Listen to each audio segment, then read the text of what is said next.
You may be asking yourself right now, well, you usually do 3 episodes per month, Jersey Born, and that's right, but we were pretty much eliminated after the game I posted last episode against the Rangers. As I'm sure you noticed, the record from the first game I posted in September to the second game I posted was a lot different, even though I won both of those games. And that's because I don't play every single game. I play 3 games a month, and I sim in between those games.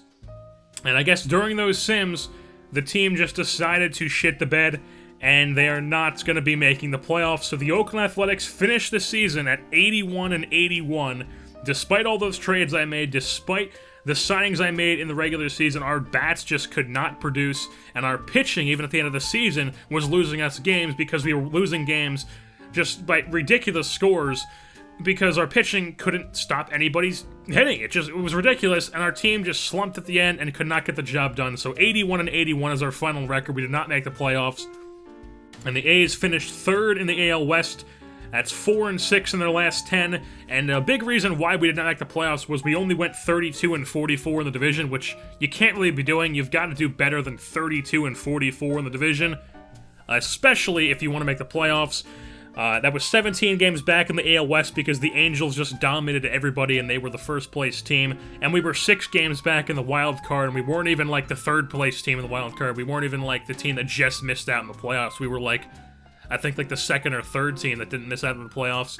So it was a disappointing season for the A's, and hopefully next year we can come around with the offseason and have a better team. So, first things first, the awards. The AL MVP this year is Edwin Encarnacion from the Toronto Blue Jays, who hit .296, he had 41 home runs and 111 RBI.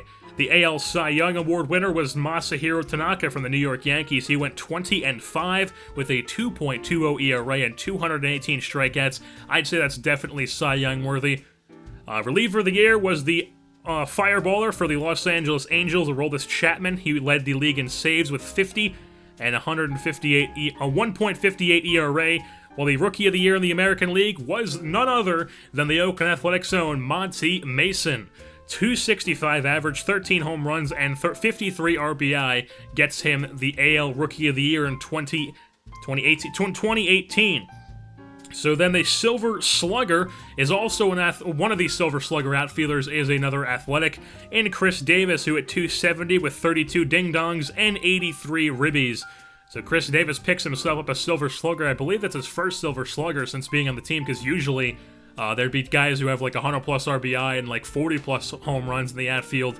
But I guess this year, Chris Davis was the guy who they put in the outfield spot for one of the Silver Sluggers. And then moving on to the NL MVP and Cy Young for back-to-back seasons. This season in 2018 and the 2017 season in the NL, MVP and Cy Young was Clayton Kershaw. He went 19-4 this year with a 2.21 ERA, 278 strikeouts, and now, like I said, it's back-to-back MVPs and back-to-back Cy Young awards. Clayton Kershaw is just absolutely ridiculous. The NL Rookie of the Year, I felt like including this because it's just absolutely hilarious that the NL Rookie of the Year is Lucas Giolito, who has a 4.87 ERA. You're going to tell me there's nobody else in the National League who could be Rookie of the Year besides the guy with a 4.87 ERA? Why is that? Because he has a winning record? Some of the league leaders around the league, Chris Davis, of course, he hit .270 with a .318 OBP, 32 home runs and 83 RBI. He was 9th in the American League in home runs. Gerard Dyson hit .258 with a .316 OBP, 43 swiped bags, 51 runs, and 32 RBI. That was 3rd in the American League in stolen bases, and a back-to-back season. His first season with the A's was 2017, and here in his second season with the A's, he swiped 40-plus bags both years. Sean Doolittle was 42 saves, 2.47 ERA, 85 strikeouts, and 65 2/3 inning pitch, which is absolutely ridiculous, and he was 4th in the league in saves.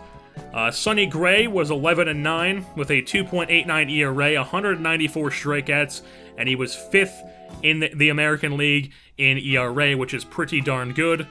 And then I wanted to mention one guy from the National League, and that is Brett Wallace. That is right, Brett Wallace. Some of you guys, I'm sure you know him as one of the guys who was on the Houston Astros back when they were just going like 120 losses every season. And they just had a cycle of guys who you never knew, who were just like, oh, that guy's an Astros player.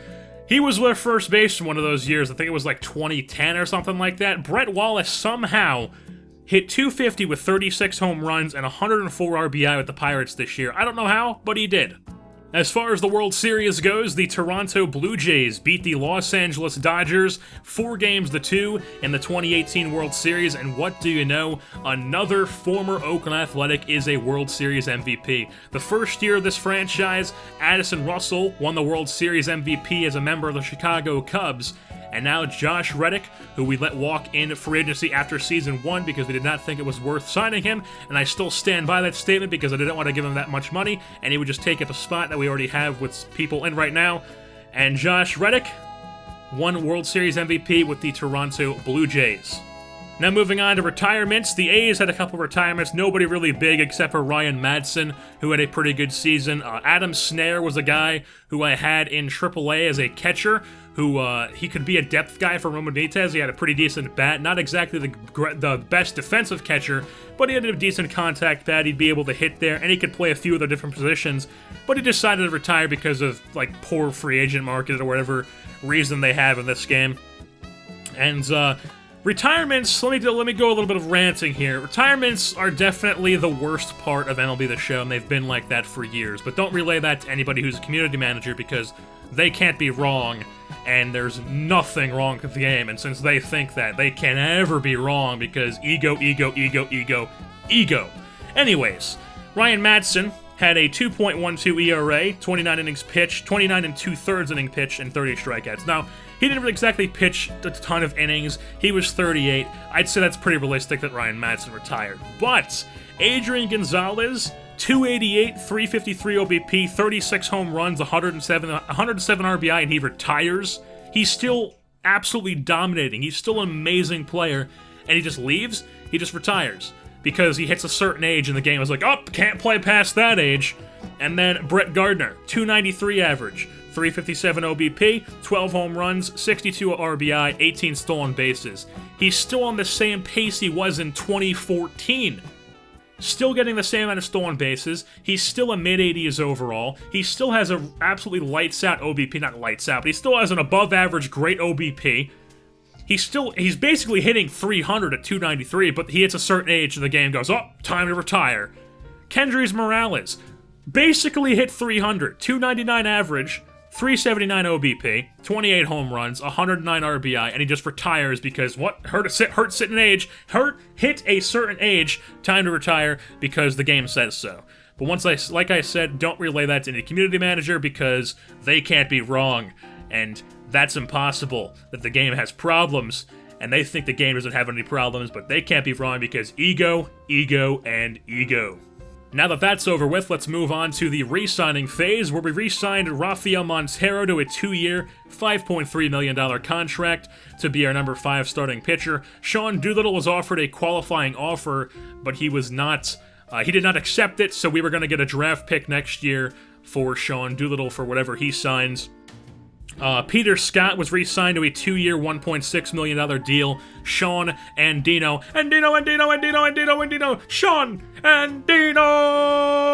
Sean Andino re-signed to a 2-year, $1.8 million deal. He was brought back. Gerard Dyson, who has back-to-back 40 stolen base season. He's getting up there in years, but I still feel like he can play a decent role on the team as a platoon player like he's been playing. 1 year, $3 million for him. Guys who were not brought back are Mark Canha, Jesse Hahn, Steve Pearce, Jose Bautista were all not brought back. Jesse Hahn because there's just no room for him in the rotation. I didn't feel the need to bring him back. He wasn't really the best of pitchers anyways.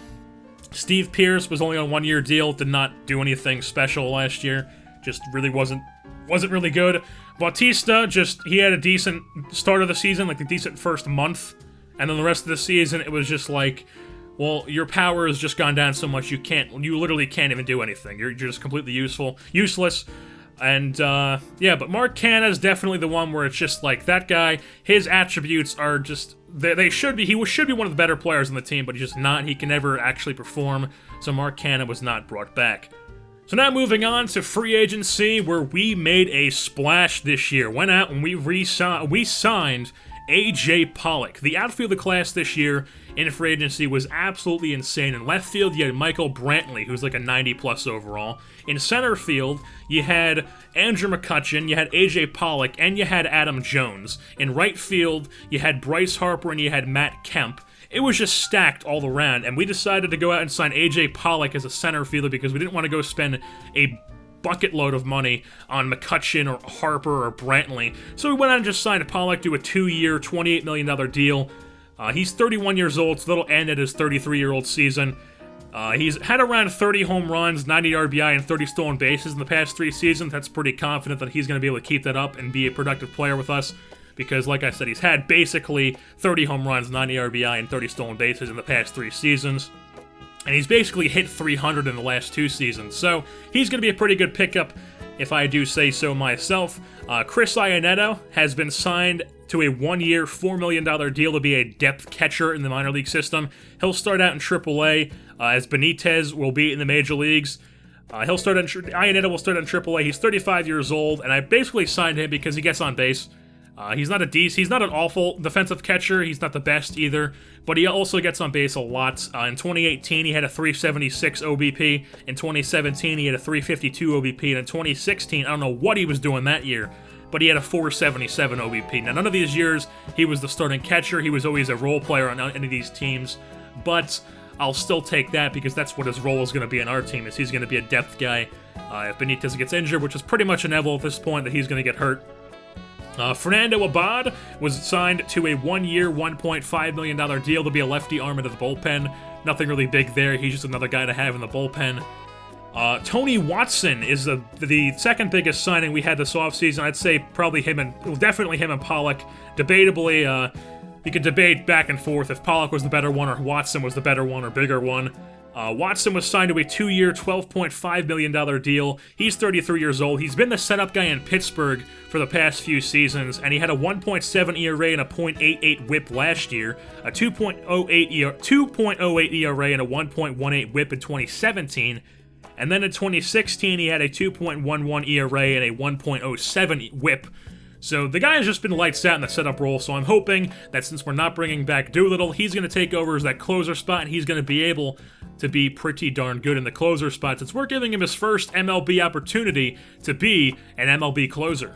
So some big signings throughout the league, at least the ones that actually matter to us. Sean Doolittle, like I said, we gave him the qualifying offer. He declined it, so we're going to get a draft pick because he signed with the San Francisco Giants. So he's going across the bay, and he is going to the San Francisco Giants.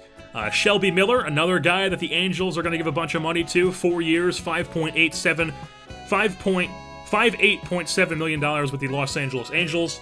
And then Andrew McCutchen, not Bryce Harper, like every casual Yankee fan wants them to go out and spend $3 billion on Bryce Harper, but the Yankees went out and signed Andrew McCutchen to a 4-year, $90.6 million deal.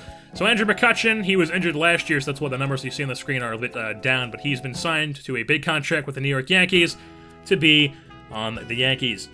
And then we also made a few depth signings. Clint Robinson is a first baseman / left fielder who can hit decently well. Not very good in the field, but he can hit decently well. He's signed to a 1-year, $1.3 million deal. He'll be in AAA. Ben Paulson, once again, another first base left fielder guy. 1 year, $1 million for him. These guys are both just kind of like if Olsen struggles again or if somebody left struggles, just these guys are there for their depth options. You never can have too much depth, especially in baseball.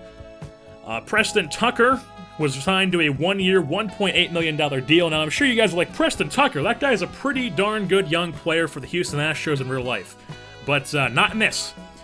Preston Tucker had a pretty good 2016 with the Astros. He had 298 average with a 345 OBP. But then in 2017 and 2018, he just went downhill. He went downhill fast. In 2017, he went from hitting 298, 345 in 2016 to then hitting a 237, 299 in 2017, and then in 2018, last year, he hit 198 with a 269 OBP. So he's just been getting worse and worse with the Astros. His potential's down to a C. He can really only hit against right-handed pitching. So Preston Tucker's really not somebody who's going to be getting a lot of MLB time, if at all. But he's just there for depth. Hopefully he can turn things around in our organization. And he's hit about 20 home runs all those seasons and about anywhere from 48 to 65 RBI in all those seasons, so he could possibly put up a decent amount of power numbers, but we definitely want those average and OBP numbers to climb as well. And then the last thing we're going to go over in this off-season video is what we did right before the season started, and that is we made a pretty big trade. I feel like the past few seasons, what we've been lacking is we haven't had that clear-cut number 3, number 4 power bat that can drive runs in, can hit a lot of home runs, just be a huge run producer in the middle of that lineup. Chris Davis, you can make the argument he's been pretty much the most consistent guy. Stephen Vogt, not really. But Chris Davis has pretty much been the most consistent guy in the lineup for that, but he's still not really the clear-cut, middle-of-the-order guy. He can hit a few home runs, like 30 home runs the past couple seasons. He's not exactly the best guy to have there. So we went out and traded Stephen Vogt, Billy Burns, and Daryl Myers to the Chicago Cubs in return for Kyle Schwarber. So Kyle Schwarber is going to be our starting catcher now. And why did I trade for Kyle Schwarber? It's not just like, oh, he's some superstar for the Cubs and I just wanted a superstar. So I traded for him because it's fun and it's unrealistic. And even though that's not what I do, I'm going to do that. No, that's not what I'm doing. Kyle Schwarber is on the trade block for one. The Cubs don't want him. He's on the trade block. He's angry in Chicago because he's a bench player. He's been a bench player every year of this franchise. They have not given him a shot to be a starter in Chicago. He hasn't had ridiculous numbers because of that, and he's just been angry all 3 seasons of this franchise in Chicago. He has 94 power versus righties. He has like a mid-70s against lefties. 99 discipline, and 82 clutch. So he is exactly what we're looking for as a middle-of-the-order bat. So Kyle Schwarber has come to the Oakland Athletics to be our starting catcher, while Stephen Vogt, Billy Burns, and Daryl Myers were shipped off to Chicago. Daryl Myers is a 75 overall AAA starting pitcher. He's a right-hander, just a C potential guy. Decent guy to have as like their 4th or 5th starter in Chicago. So with that being said, that's going to wrap things up here for this edition of the Oakland Athletics franchise. We have finished the offseason, and we're going to be heading into the 2019 season of this Oakland Athletics franchise. I've been your host, Jersey Born, and I'm saying goodbye. Yeah, cause we just skipped the whole season. That shit was inconvenient. Truth is, I haven't put away my fucking heater. Break out the AC Slater, get it freezing. Get the Freon and bring on the 2 pieces. Love it when the ladies sit they let margaritas. Me, I keep it simple, I'm a natty bo genius. Still rock my 501s, even in the heat. Even though they like an oven on my mother loving penis. Jesus, iPhone 10 like OG. This name check the Simpsons, fact check my thesis. High five the team I ride for.